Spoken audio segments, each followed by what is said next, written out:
So in the month of February I received 10 dividend payments, and in this video we're going to go through each of these payments and add them up to reveal my dividend income for the month of February. But before we get to all of that, in case you are new to the channel, I'm Andrew and this is my investment journey, where I like to talk about dividend stocks, where you can invest in them to receive passive income and reach financial freedom. So if you like to earn while you sleep and are on a journey to retire early, then hit that subscribe button, and I'd love to stay connected as we grow our portfolios and collect that money. Speaking of which, leave me a comment below and let me know what stocks paid you a dividend this month. I'm curious to know how well you did. Anyway, moving on, the first dividend I ever received in my life was Gladstone Capital Corporation. That paid me 21 cents. This is a monthly dividend payer, high starting yield of 8% and a slow growth of 3.3%. I had invested $44.87 before I got my first dividend. The next stock is Dynex Capital, not a stock I'd recommend anybody to buy.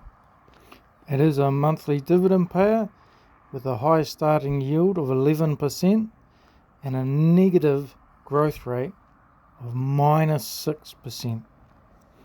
I had $62.28 in the stock before I got my first dividend. It's not one of my best decisions. Moving along, next stock is AG&C Investments, another dividend yield trap and one I'd stay away from.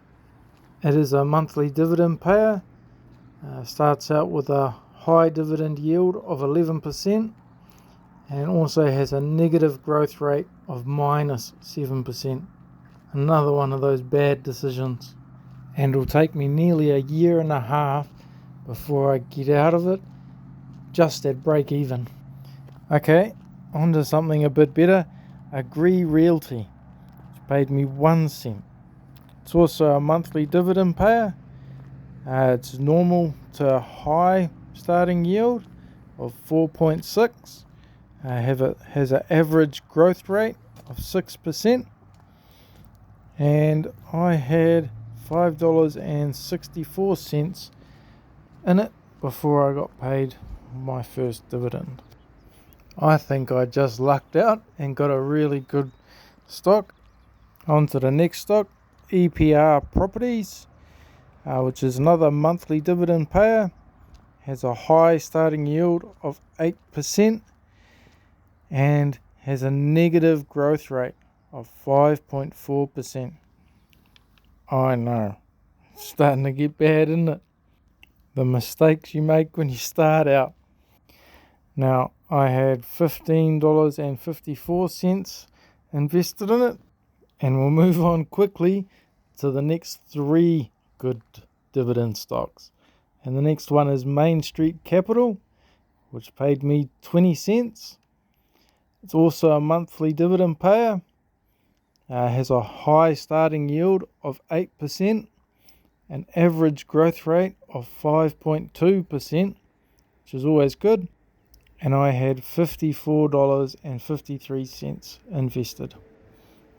The next one is Realty Income, ticker symbol O. Paid me 2 cents. Also a monthly dividend payer. Has high starting yield of 6% and a very, very slow growth rate of 2.9%. I had $12.38 in this stock before I got paid my first dividend. My next good stock was Apple, which only paid me 1 cent. Has a very low starting yield of 0.47% with an average growth rate of 5.6. I had $10 invested at this point.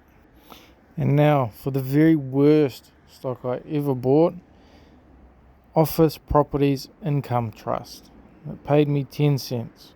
And this is a guaranteed yield trap. Stay away from it, it's no good. Very high starting yield of 12.5%, negative growth rate of minus 38%. When I bought this company, I missed all the red flags, so don't get it. And my last stock is Prospect Capital, which paid me 54 cents, has a high starting yield of 9%, and has zero growth in the last 5 years. I've invested $118.06 before I got my first dividend. Now, before I give my grand total, here comes the warnings. 5 of those stocks are guaranteed yield traps, and one of them is going to cost me over $100. So please, don't make the same mistakes that I've made. So, with my portfolio sitting at $1,868, I had just received my first month of dividends for a total of $2.04. If you have any questions, queries, problems, theories, leave them in the comments below. Have a safe investing journey.